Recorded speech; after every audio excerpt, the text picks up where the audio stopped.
Hey, and welcome to Matt and Jess TV. I am Matt Rose. And I'm Jessica Bun Bun. Welcome to our reaction and review for the Traitors US Season 4, Episode 7. Straight from the get-go here, we have to acknowledge all of the hype that Alan coming through into the universe for this episode. He has been out here saying that this Banquet is the greatest episode basically of all time. He has said that it's dramatic, it's intense, it's a million other adjectives slash superlatives. Okay, I'm just going to say that while, yes, it was dramatic, and yes, there was some really important moments in this that we are going to get into, especially with Yam Yam actually being like killed, but he's still allowed to talk, which from my like memory, I don't remember anyone ever being able to do something quite like this after you're supposed to be murdered. How are you still talking here? But I mean, was it like one of the best, most memorable episodes of my whole like Traitors watching career? Nothing really beats like these two other episodes where we had like Kate taking money and throwing it out into the field. Like that moment was so wild to me. I had never seen anything like that before. Of course, we also have Tom Sandoval with the doll on the phone. People are actually dressing up as him last Halloween with the doll and a phone. I mean, these to me are like the top tier iconic episodes. Is this one in there? I'm not sure, but it was a good episode. Yeah, it's getting better this season. Getting better. This is probably my favorite of this season, but yeah, calling it the greatest of all time. Here's the problem with any time you go to somebody and you say X or Y is the greatest thing of all time. I could sit here right now and say, by the way, Final Fantasy VII Rebirth, greatest video game of all time. Number one, I'm right. But number two, you could play it and then you would be like, I don't know, because I've already told you it's the best. I have set your expectations way too high. Listen, it depends. I mean, the amount of people that came to me that was just like, you know what? Breaking Bad is one of the best shows of all time. You guys were all right. By the time I got to it and I was like a year in, like I was going to like season 2 or whatever, I was like, man, this is really one of the best shows of all time. You guys are all right. Yeah, I just think hype is a very dangerous thing. Yes, it can either go very well or very sideways. And here it was like, it's a good episode, but it's a good episode of a season that has had some trouble with it. Yeah, well, like Jess said, we have a ton to get into when it comes to Yam Yam, when it comes to Lisa Rinna, this whole situation between Rob Rausch and Candiace. Like, we're getting set up for some incredibly delicious stuff in this next part of the season. We hope you guys are prepared. And we also hope that you hit that subscribe button so that you guys do not miss any further the Traitors US discussions. We are here through the rest of the season. And just the great thing about the schedule right now is that this show basically goes right into Survivor 50, which we are also here. There's so much stuff happening about Survivor 50 right now. We're so excited. Absolutely. And we are going to be covering Big Brother again this summer. We have another Survivor coming up in the fall. And there's also the Traitors US version where it's non-celebrities that's going to be coming up. Who knows when that'll be, but we will be here for it. I'm actually really excited about that. A lot of the other in the franchise where there's no celebrities in it have been like gold. But also, if you want to support us further, you can join our memberships. There's a link for you below to be able to join here on YouTube, or you can check out some of our other videos that we don't have for everyone to see. It's for our members only. Right now, we are covering Hijack Season 2. So much fun. Such a good show. Thank you. If you're supporting us over there, we really appreciate that. All right, let's just kick things off by talking about this Banquet further. I will give the producers a little bit of flowers here first and foremost. The setting was cool. Some of the outfits were really nice. I mean, Rob, though, I'm sorry. I've come to love you, man. But what did they do? Not even Batman would get me to wear whatever it was that you had on. Yeah, I was actually surprised that I know they were leaning into what I've heard Rob's sort of vibe is, but because it was such a big banquet and people were dressed very elaborately, I did think that they were going to get him to be all suited up and everything like that. We would just see this different side of him. I mean, Lisa Rinna's dress was so gorgeous. I couldn't take my eyes off of her. But I will say that as gorgeous as Candiace looked, and I mean just gorgeous. Mhm. If I was her and I'm a traitor, she was the only person there that was dressed as like an actual, like we'll call it story time villain with the whole Medusa headpiece. I would have been looking at the producers being like, "Are you trying to set me up here? I am the only person dressed up as a literal villain, and I am a traitor." That is one of the things that if I was on this show, and we've already established I would 100% be a traitor, that they would dress me up like the Riddler or something because I've got the glasses. I'd just be, what are you guys doing to me? Riddle me this. I was so upset that Candiace had gotten dressed up like a villain because I was afraid somebody was going to sniff her out with this, and luckily no one did. Well, this is where we have the further highs and lows of production in this episode because, yeah, I love the idea behind this. I was at first really annoyed that this whole in plain sight thing ended in what felt like 3 minutes. I mean, we had Lisa be like, okay, it's between Natalie, maybe it's Kristen, maybe it's Yam Yam, and then it's over. And then I was just sitting back thinking, Alan, you hyped up this, but then they gave us the antidote, and I was like, okay, now we're getting somewhere. And kudos to everybody out there that said that this is how Lisa should approach it, because I was thinking if she approached it like that, where, you know, she wasn't going to just put her own brooch back on, I would have thought something's a bit weird about that. Lisa Rinna wears beautiful jewelry all the time. If she's going to fumble a brooch, something's not right at that point. But, you know, Yam Yam did take the bait. He did fix the brooch, and he didn't think twice of it. It was brilliantly played. Yeah, I think she did a very, very good job. And I think even going after Yam Yam in this moment, based on the reasoning she presented, which was, all right, I can't do Colton right now. If I do Colton, Right. everyone is going to think it's me, even though Colton did say on this past episode, if one of you traitors doesn't get rid of me, I'm just taking shields. He gave anyone license to get rid of him. Yep. But I understand where she's coming from. No one would Yes. immediately attach her to Yam Yam. And Yam Yam is a dangerous person to keep around. I'm not sitting here and even saying he was the best player on his season of Survivor. I think we're both have a pretty clear opinion that it was Carolyn, but at the same time, he's a very good social player, and you should get him out before you're too close to the end. Yeah, or should you? Because here we end in this situation where of course, there's this big fight over the potions and all that, and it's Yam Yam anyways. And for me, this really is one of the first times I remember a faithful actually being able to call someone out after they are murdered, to be like, it is Lisa. She kissed me. She actually made contact on my cheek. Obviously, he got the thing wrong, but he was a 1,000% right that it was her that got him.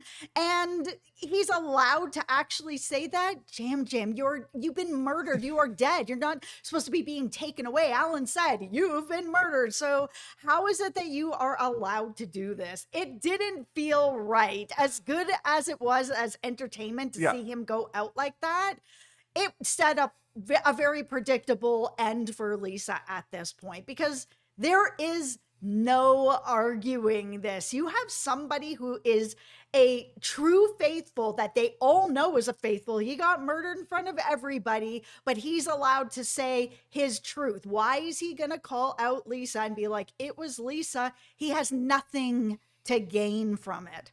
Yeah, so here's where I'm sitting with all of this, where I do agree it was wonderful television from an entertainment standpoint. I am here for all of the mess. Give me the mess. From a fairness standpoint, it does get dodgy. I mean, like you, I tried to sit back and kind of refresh my brain, which is admittedly at this point in the year already going haywire. I barely remember anything anymore. Listen, I'm 50 years old. I barely remember what I'm going to the kitchen for. I'm sure the comment section will let us know. Yeah, if you guys, for just the US version we're talking Yeah. about here, if you remember any other faithfuls that after they've been murdered are allowed to call out who they think murdered them, let us know. Okay, because here's the other part I'm wrestling with in my head here is the issue of written rules versus unwritten rules, where I don't know if there is a verbatim bylaw within the Book of the Traitors that you can't say anything on your way out. But then there's this other school of thought, the unwritten rule, if you will, where you just want to preserve, I don't want to say the integrity because the Traitors has never been a show about integrity, but just the idea of the purity of the game. It's sort of like, let's say, for example, you get voted out on Survivor, and as you're walking out after Probst has snuffed your torch, you turn back and you're just like, Amanda Kimmel has an idol. And I'm saying her name because I wish she was on season 50, but it's just a situation where, is anything fully prohibiting you from doing that? I don't know. I don't know, because I mean, at Banishment, we have seen people try to say stuff like, oh, if I'm killed, it's so and so, or if that happens, it's so and so, or on the way out the door, try to kind of sneak little clues about things. But Jam Jam straight up standing up after he's been murdered, so proven as a faithful to say, it is Lisa, she did this to me, this is the thing that she did. I can't remember that being done in the past. And also, I think Lisa actually could have maybe had a better chance of getting out of this if she didn't deny it, because he's clearly a faithful. So Yeah. he doesn't have anything to gain by doing this. He's out of the game. He doesn't get to come back. There's no benefit anymore. I think it could have worked out maybe if there wasn't so much heat on Lisa already. If Lisa had just been like, oh my God, I did. I truly didn't mean to do that. I'm really sorry, and just took ownership of it. Then both truths are true. And it doesn't mean that she tried to kill him, but then it might make other people think back and be like, did she air kiss me too? Or maybe she kissed me as well. We're all kind of in the heat of the moment. And I think it might have gotten a little muddier. I just really wish we had a chance to see this all play out where Jam Jam doesn't say this and whether or not Lisa can save herself if that never happens. I do agree that even It sealed her fate. Yeah, It sealed it it. sealed her fate. And yeah, she could have done a little bit more to try to help her. But yeah, it's the combination of that. It's all of the heat that was on her already at this point. It's just, this is a lot to overcome. And it doesn't even matter if you are Lisa Blankenrenna at this point and you have Candiace on your side and you have some other housewives on your side. I mean, I'll say this, they at least did as good of a job, I guess, as they could, trying to find a way to throw some heat onto somebody else. Yeah, for sure. And that is where we have Natalie, because here's the real mess that comes out of this situation is that we see Kristen end up getting an antidote, and then we see Tara all of a sudden rise from the ashes and say, you know what, I actually want to be relevant this season. I'm going to. Oh, Tara. Tara, you poor, sweet figure skating champion. You are not going to defeat Natalie Anderson in a strategic, I'm going to get this game. Absolutely. I mean, and I'm glad that Natalie did get it, because I was concerned that it was going to be her, and I really like Natalie. I don't want Natalie to go. There's a couple of things that were really funny about this whole situation, including that it just so turned out that multiple people who got these anecdotes were on the short list. So it was very, very close. But then also, Jam Jam helps to get Lisa taken out of the game, but not for the actual thing that she did that, had him die. Yeah, but it turned out to be a thing that he was able to really pinpoint where no one else could remember her doing it. So it didn't matter if it was the brooch or the kiss at this point. He was right. And there was something that she did to him that was different than to everybody else. Okay, tinfoil hat time. Okay. Was all the attention on Natalie really because she fought so hard for the antidote, which in all honesty, let's be real here. Everyone should be trying to fight for the antidote. Or was it just because there are very few remaining gamers left and she was automatically going to be a target for that? Or door number 3, is it because she pulled a Portia at one point in the episode and she misspoke? Listen, she absolutely misspoke about this as well. And this season has been extremely frustrating because of that, because we did have Portia straight up say, I killed Ian. And everybody just handed Ron the bus schedule for saying she said she killed Ian. That's a thing. That's a thing. We need to get her out of here. She not only slipped up on that, but she also said there were 4 traitors. How would she know that? And multiple people heard it and nobody backed Ron. They all just were like, here's the schedule, enjoy your bus ride. But here we have the same sort of thing happen where Natalie is, tripping over her words. Lisa's like, oh, I'm going to use this, as she should, to be like, oh, she's basically out here being like, oh, when we're murdering whatever. And that one's okay. That's not coming down on anybody for anything. So we go back to what Ron basically said, where he was just like, everybody likes Portia, so it wasn't okay that I told the truth. It's the rules for thee, but not for me. Yep. It's all who you are, who you're throwing it at, and what's the situation here. Yeah. I will give Lisa some applause as she prepares to head out the door. I think she did fight fairly hard, but Yes. beyond all that, I mean, it's impossible not to enjoy Lisa Rinna on television. I Yes. just thought her speech heading out, I would watch just a full sizzle reel of people admitting they're traitors. Like, it gets me every single time. But she was also really, really classy, and I appreciate that as somebody who can play really hard, but then realize, like, immediately, this is a game. It's okay. I've enjoyed watching Lisa Rinna for years. I watched her on Housewives. I watched her on Days of Our Lives since she was Billy. Like, I've been watching her for years and years and years. It was totally a joy to watch her on this show as a traitor. I was really hoping before the season when I saw the cast, I was like, if they don't make Lisa Rinna a traitor, they are missing entertainment gold. She is absolutely the perfect person to be a traitor. Yes. But I felt that people were going to suspect she would be right away because she was going to be such good entertainment. Yeah, if you had told me to name one housewife before the season that was going to be a traitor, I would be like, but I didn't watch Days of Our Lives. But even so, I know that she's, a soap actress. I Yeah. know she's done all this drama. I would just think it's too gold for them not to put Rinna in this role. I mean, why wouldn't you? Absolutely. Well, we have to get into obviously the Rob Rausch part and everything here, Yes. but in order to properly set that up, we have to discuss this challenge, the hunt for the dagger, which took place in phases where you just have to be strong and fast. Yeah, I am not down with this challenge. It was so unfair. And I don't even care that if you get to the top, you can put your stones in other people's baskets and give them a shot at the dagger. You have to be able to trust other people in this game. And this is not a game of trust. This is the traitor. So you have to have everybody, you can work with people and have alliances, but everybody has to be in your eye line of a possibility of a traitor. And so it really was a disadvantage for people who are not athletic. You have like straight up athletes here. You've got Johnny Weir here, who's such an athlete. You've got Colt is a football player. Like, it was so unfair. I was watching it being like, no.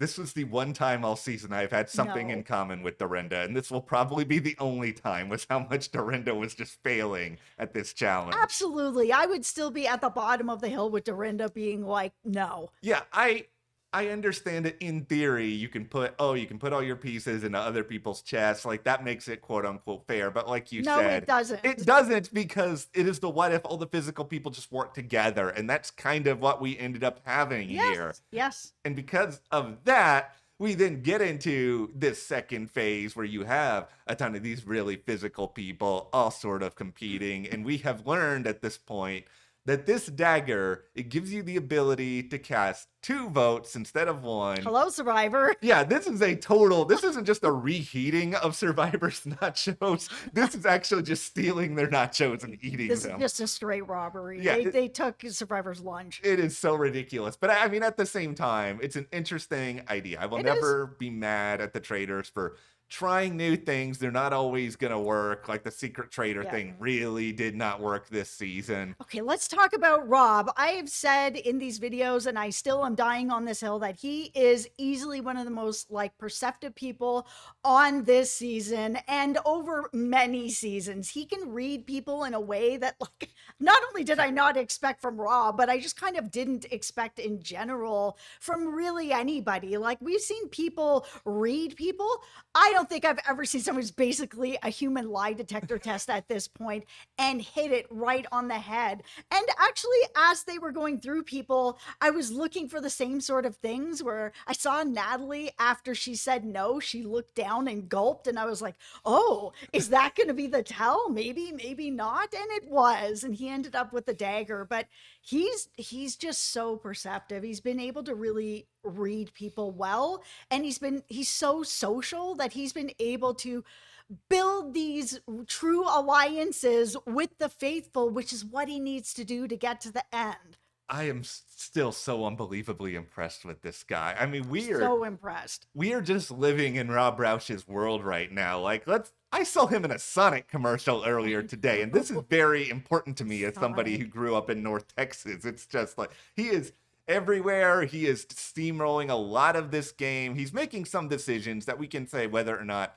they're debatable. But yeah, like you said, the idea that he's able to snow over Natalie Anderson, I a former know. Survivor winner. I mean, not just that, she was in the finale of Winners at War. Like, she is really, really good. He's so strategic. Him actually taking the Dagger 6 and saying, "Hey everybody, listen, I actually won this. I have the dagger, but I want to keep it within us because I want to keep us all safe. I don't want it to be a situation where other people start to pick us off, wondering who's got it, and they're trying to take that advantage away. So let's just not tell anybody that who has it or whatever, and we'll keep it as this secret between us." I was just like, put Rob on Survivor now, please. This was such a smart move. Yeah, And everybody bought it and it builds trust. I was like, amazing. it's so, so amazing. And it feels definitely like I saw this interview he gave with E where he's apparently a Survivor fan. And I'm just like, yeah, No kidding. I fully understand this now based on everything we're seeing that you have found this unifying force. And I don't think, obviously, there's the physical advantage with that group, but I Yeah. don't think it's a coincidence that he's friends with a lot of the physical people. I think this is No. an intentional move on his part to kind of mask the target that's on him a little bit. And these other people he's working with here, whether it be, oh, you're looking at Mark Ballas, who I love, but Mark Ballas is not known for being a strategic mastermind. I think Rob probably feels like, But athletic. yeah, he probably thinks he's gonna be a brains in this operation. And Colton's trying a lot of different things, but I think with Colton, Rob also knows, you know what? They're always gonna go after Colton before they go after me. That's So right. as a quote unquote faithful, I put myself in this really, really brilliant position. Let's talk about Steven for a Oh second, boy. who's really getting on my nerves. He seems like a nice enough guy, but like the last episode where he told everybody that nobody should take a shield when everybody's in danger didn't make any sense to me. It was so wild. I didn't understand it. And I didn't understand at that point why people weren't targeting him more on that. This episode, Rob's like, "Hey guys, Dagger 6, we're all going to keep this to ourselves. That way Yeah. everybody's safe. Nobody gets targeted. We got a pack. All hands in. We're doing this."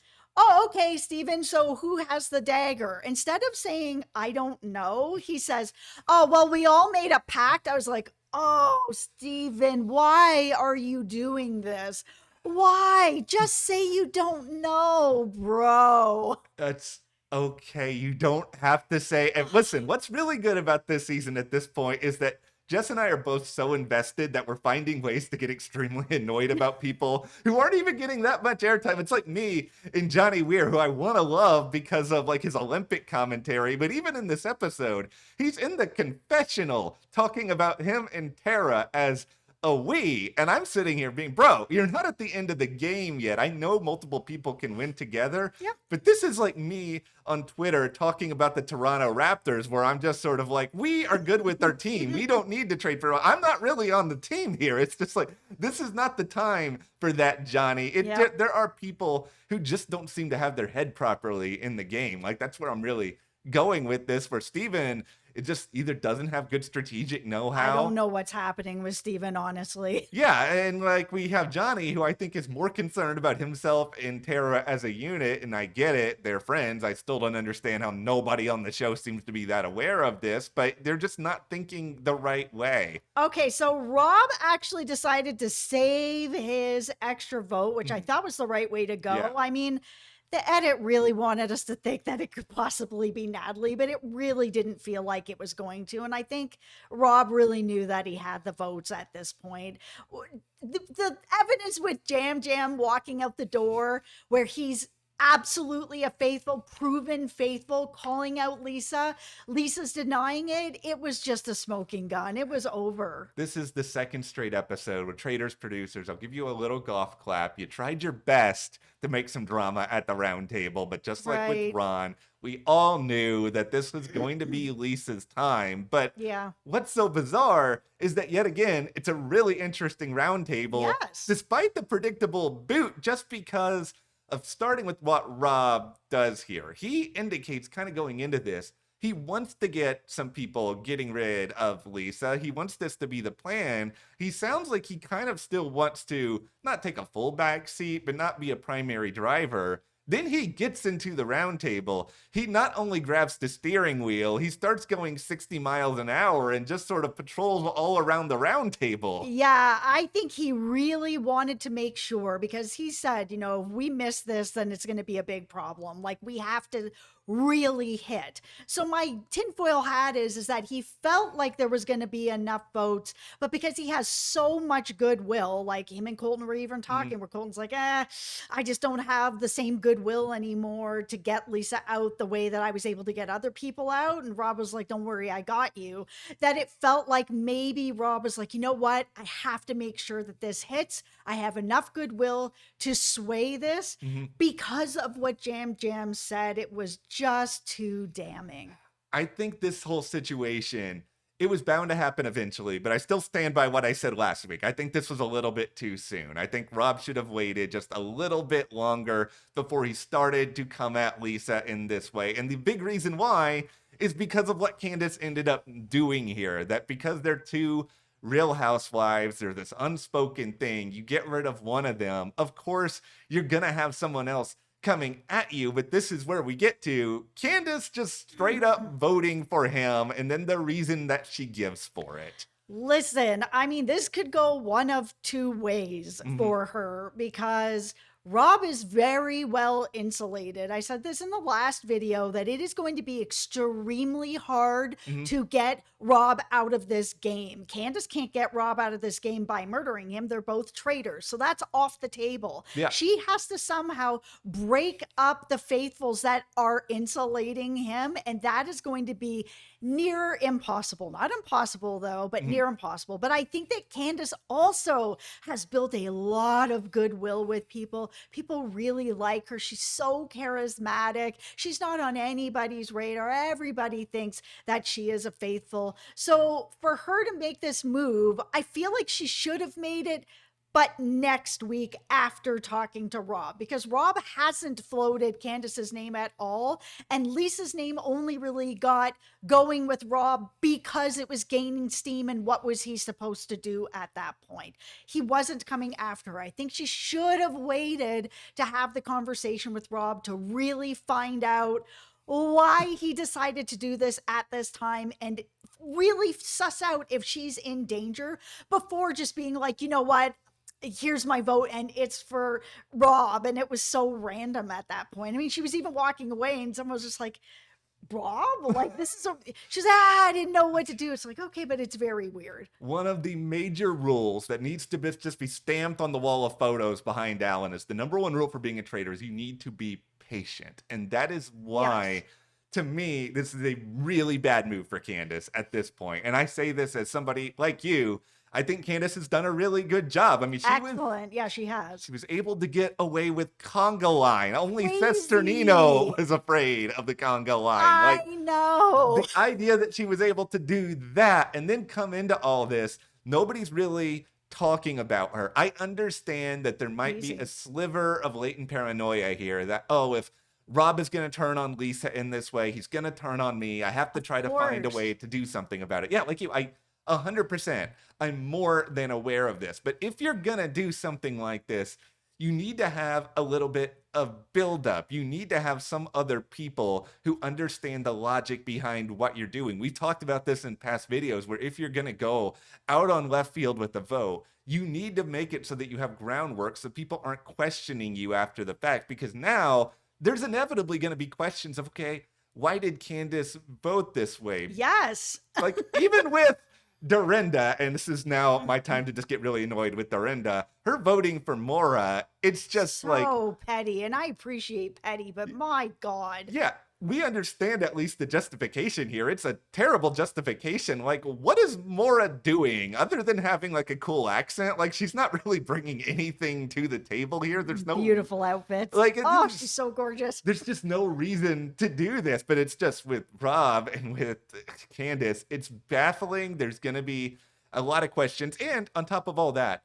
you've made Rob very paranoid and very upset now. Yeah, and you know that he can gather the votes to get out someone like Lisa. So if you know that he's got the power to do that right now, like maybe not putting it out there for Rob to see. You kind of need to do it behind the scenes a little bit because he is in a power position right now.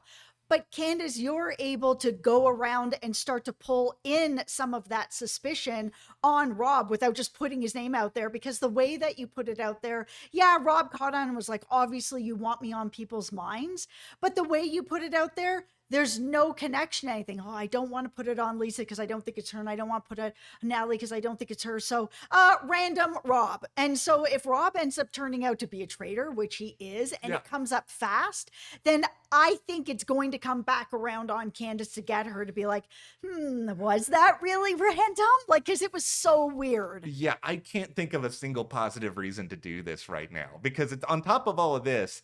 We had this thing earlier in the episode where there's this suggestion that, okay, maybe Rob will tell us about the dagger when we get up to the turret. And it's like, well, now Rob's definitely not going to tell you about having the dagger at this point. And he told us he wasn't planning to go after Candiace in one of the confessionals. So it's a situation where I understand her thinking, but the timing of it and the way in which she played it out are both really, really bad. She might still be able to recover from it in the short term, mostly just because maybe Rob will be worried that if I go too hard at her, it's going to become a traitor versus traitor thing. Like maybe they can find a way to patch it up, but it's really, really risky. Yeah, I think that Candiace is in trouble. I think if anyone's able to get out Rob, it could be Candiace, because people do really like her a lot and they really trust her.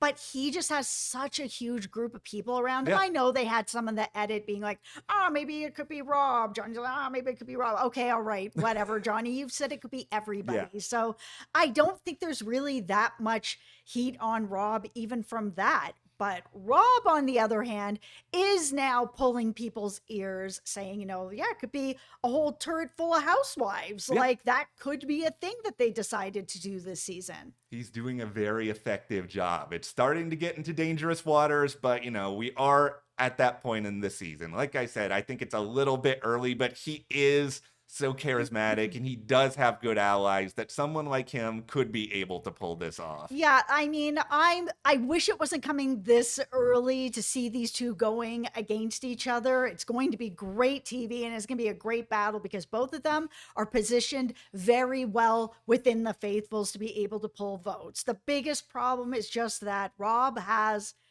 2 votes. And because she didn't take the time to wait to find out who had those votes before she decided to put him on blast like that, I think that's really going to be the undoing. In the short term, here's the other thing I'm hoping for, and please, traders, please, please, please give me this. I want them to have to recruit somebody now, and I want to see the two of them try to get on the same page, because entertainment-wise, I would actually like your guy, Eric Nam, to be up there in the turret. I feel like he would say no. Really? I do. Eric, don't listen. Please say yes. No, I think he would actually say no because I think he's really well positioned within the faithfuls. I do think he would say no. Yeah, you're probably right. It's just I'm trying to think for Rob's game. I mean, Colton, there's no sense in making it Colton because he's just going to get out at some point in the near future. Yeah. My fandom of Mark Ballas, I would love to see Mark Ballas do it, but at the same time, he's had some strategic moments, but it's gotten to the point I can't fight too many people who are acting like Mark isn't great TV because he hasn't really done that much. Yeah. But that is something I really, really hope we do see very soon. But that is where we are coming out of the Traitors US Season 4, Episode 7. What did you guys think about the banquet? Overhyped? Properly hyped? And then also the demise of the great, legendary Lisa Rinna. Share in the comments. Hit that subscribe button. And if you guys do want to support us further, join our memberships. We are covering Hijack there exclusively. Thank you so much. Thank you. We will see you here next time.